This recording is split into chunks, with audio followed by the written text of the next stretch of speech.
Hello guys, আসসালামু আলাইকুম। সবাই কেমন আছেন? ইনশাআল্লাহ সবাই হয়তো অনেক ভালো আছেন। এখন রাত বাজে ১২টা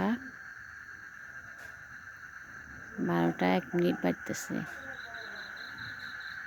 এত রাতে আমি এখন প্যান্ডেলের ভিতর বসে একা একা আমার হাজবেন্ডের সাথে কথা বলতেছি। দেখেন আমাদের উঠানে অনেক রাত হয়েছে, ১২টা বাজতেছে। এখন আমি একা একা বসে উঠানে কথা বলতেছি প্যান্ডেলের ভিতরে।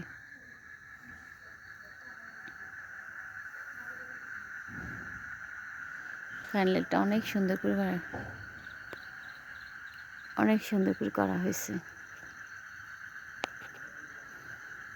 অনেক বড় করে প্যান্ডেল করছে।